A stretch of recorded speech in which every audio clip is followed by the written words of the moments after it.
Welcome to Gemma Movie Recap. Today, we're delving into the 2022 drama thriller Prison 77.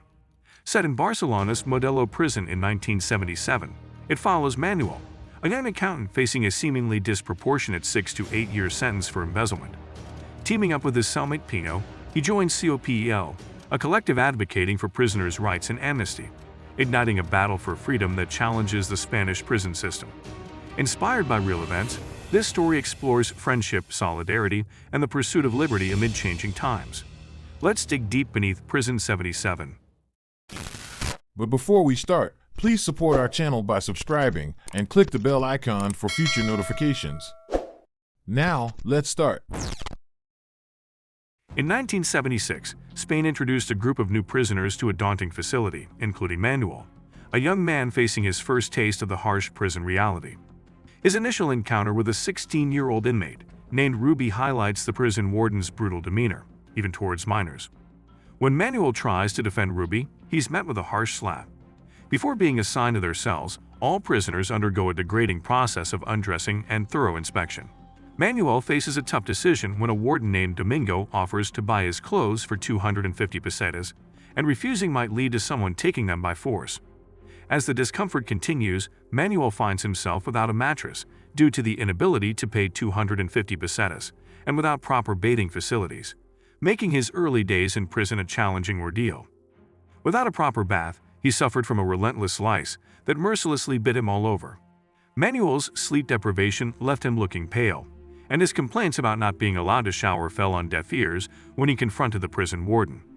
Amidst this frustrating exchange, a fellow inmate named Blackie, who had once been Manuel's neighbor, arrived to distribute meals. In a heartwarming gesture of friendship, Blackie welcomed Manuel by offering him some cigarettes. Days turned into a disheartening blur for Manuel as he remained uncertain about his release, whether it would be in a couple of years or several decades. Frustration mounted, leading Manuel to bang on his cell door in protest, which drew the head warden Marino and resulted in a brutal beating by the prison guards. 3 weeks later, Manuel was transferred to the main prison block, where only Blackie extended a warm welcome. Manuel found himself sharing a cell with Blackie and the notorious senior inmate Pino, known for his collection of books and stylish clothes. Pino, the room's owner, made it clear that Manuel must adhere to his rules. During visiting hours, Blackie conversed with his wife and child, but Manuel's visitor was not his girlfriend. Instead, Lucia, his girlfriend's sister, came to see him, as his girlfriend believed Manuel to be the most sinful man in the world and waited outside the prison. Manuel's girlfriend waits outside the prison, misled by his alleged sins. Inside, as a new inmate, Manuel endures bullying from Arbella, a prison gangster who forcibly takes his clothes on Ramon's advice, highlighting the prison's money-driven dynamics. Manuel reports the incident, but Ramon demands 300 pesetas for him to make a statement, emphasizing the currency's power in prison.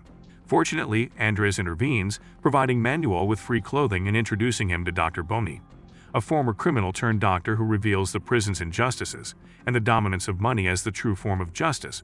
While Boni suggests Manuel join a prisoners' rights association advocating for amnesty amid political changes, Manuel hesitates, fearing further trouble. Later, Blackie leads Manuel to a workshop, shedding light on Marbella, the influential leader in Block 6's special cell, who even commands the respect of the formidable warden, Domingo.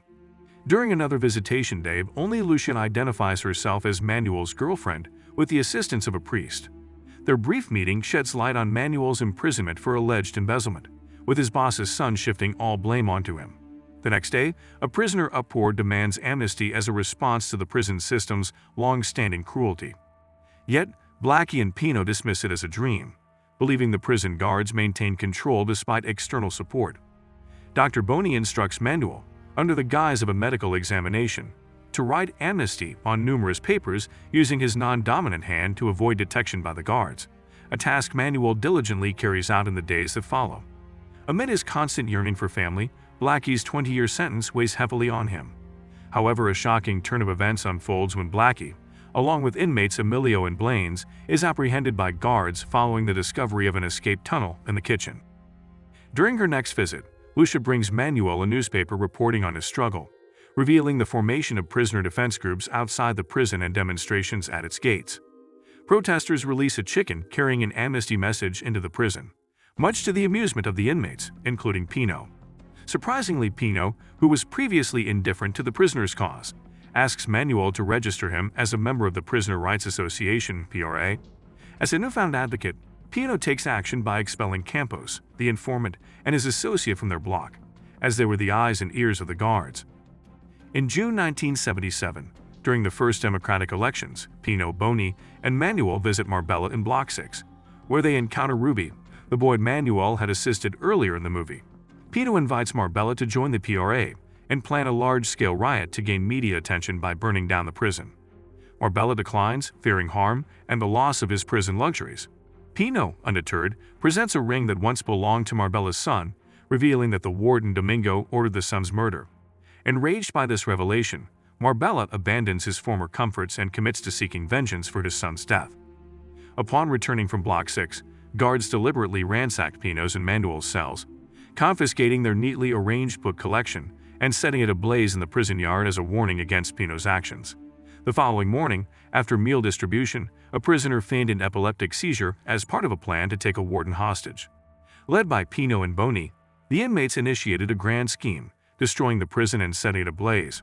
They'd occupy the rooftop while enduring rubber bullet attacks from prison officers.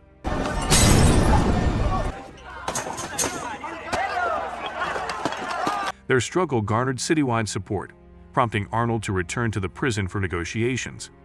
Boney and Manuel volunteered to represent the inmates in these talks, requesting police officers be kept away and a judge serve as a mediator.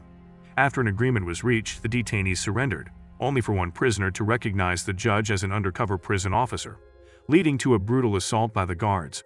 The warden had deceived the prisoners to force their surrender. That evening, Manuel and Boney were unexpectedly summoned before the prison's head, Marino.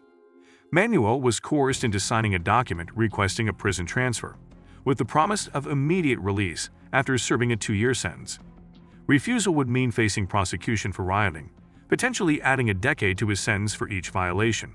The next day, Boney, who had secretly accepted a reduced sentence in exchange for a prison transfer, was taken from his cell. His decision to abandon the fight for justice left Manuel feeling betrayed by a trusted ally. During Lucia's visit, she confessed her feelings to Manuel, stepping in for her sister who had abandoned him. She pledged her loyalty.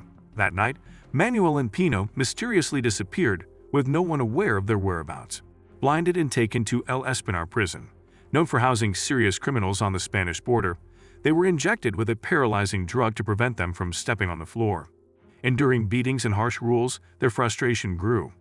Desperate, they swallowed bed bolts, falsely claiming coercion by the guards to obtain a transfer back to their previous institution through doctor's notes.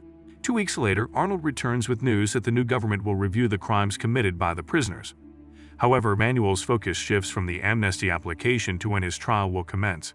After 3 years of waiting, fighting, resisting, and enduring torture, nothing has changed, and the trial's delay leaves him imprisoned without legal certainty about his release date, returning him to a sense of square one in his struggle for justice. After 3 weeks of digging, they reach the sewer's exit, their real escape route. Pino gave Manuel his best clothes, creating a new identity for him.